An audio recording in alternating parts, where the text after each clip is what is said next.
Well, good day, everyone. I'm Rich Schneider, the president at Norwich University, and we are making this video to honor our soon-to-be second lieutenants and ensigns in service to America. I'm standing in the Medal of Honor gallery, and every one of our soon commissionees knows this room. This room has the portraits of all of our distinguished graduates who have received the nation's highest medal, that of the Medal of Honor, one that really shows their courage, their valor, and their gallantry. We are so proud of each one of them. But this is your commissioning day. There isn't one old general officer or flag officer that wouldn't trade places with any one of you today, including me. And I wish that you were here on campus, but that can't be the case right now. So we're doing this safely, but one way that your parents and friends and loved ones can be with you as you're commissioned. You will take many oaths in your life. The two most important ones is this one that you will take in just a few moments. And then, if you choose to be married, your oath on your marriage day. This is a solemn ceremony, one with great meaning, that you will support and defend this Constitution of the United States against all enemies, foreign and domestic, and that you will always bear true faith and allegiance to the same. You will be leading men and women, the nation's treasure, our sons and daughters and our grandkids, to defend our liberties. All of us support you. We cheer you. We thank you for being willing to take up arms to defend us. So I wish we were together, because I would give you your silver commissioning coin. Now, we tried to do this last year, for those of you that might remember. We wanted to do something special in our bicentennial year, a new tradition that would carry forward for the eons to follow. And we couldn't do it quite the way we wanted because we couldn't get all the approvals from all the services. So we minted our own special coin that the students got last year. You are getting yours.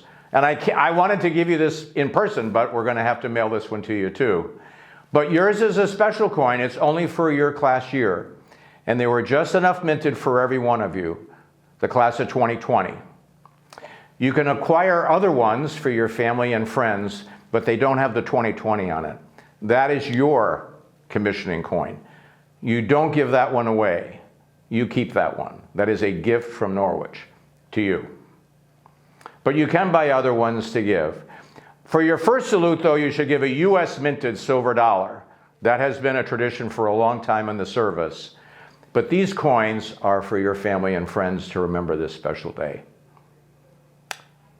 It's my pleasure to actually introduce your distinguished speaker, a Norwich grad, another flag officer, although he's a naval flag officer and I'm a U.S. Coast Guard flag officer. Dan McNadel.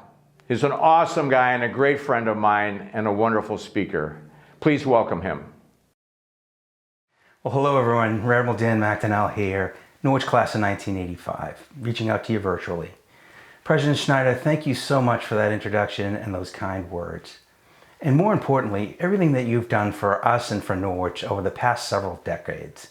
Sometimes I think our younger alumni and some of our students don't really get how much time and dedication you've given to that university. So on behalf of all alumni, we thank you for that. And as we say in the sea services, we wish you fair winds and following seas as you head into retirement. So like President Schneider, I'm coming to you virtually, but from my home office in Wrentham, Massachusetts. You'll notice I have on my wall a couple of mementos of events that you are now experiencing. On my left is a picture of me graduating from Norwich back in 1985. And on the right, a picture of a much younger and, dare say it, skinnier me taking my commissioning oath with my older brother, who was then an Air Force captain. Like many of you, that day in Pensacola was a much smaller group.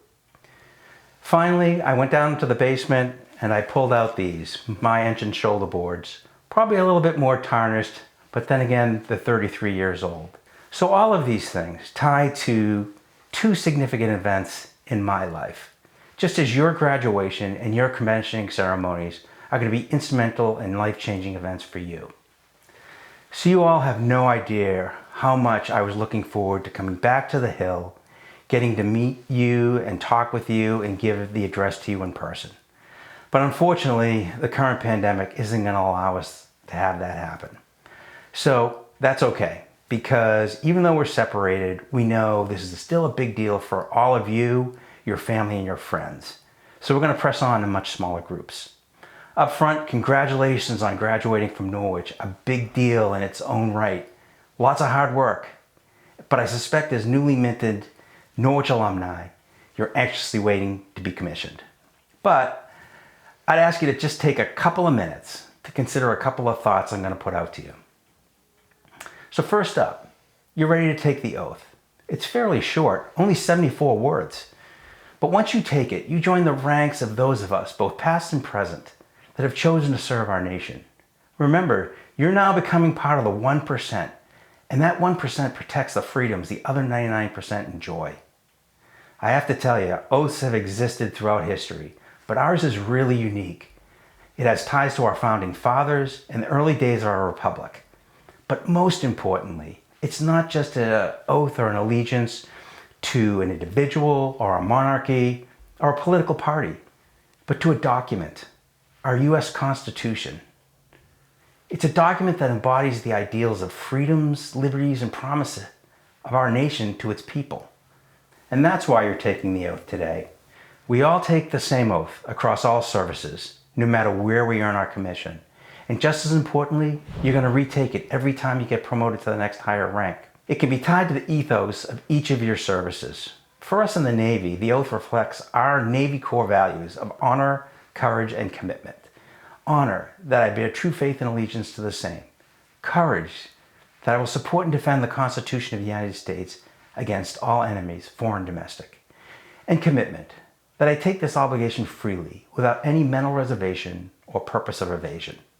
Really powerful words if you stop and think about them. My second point is about expectations. Now, I know each of you have them, but from this point forward, from our perspective, you're going to be expected to lead. So please apply all those leadership experiences and lessons you learned at Norwich. And continue to sharpen those skills as you move up the ranks.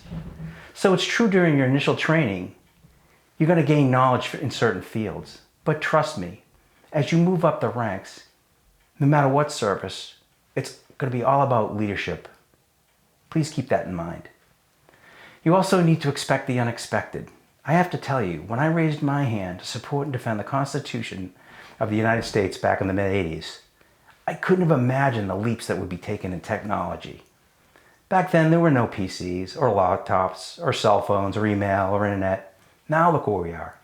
Can you imagine where we're going to be when one of you is in my spot giving this talk to the class of 2053?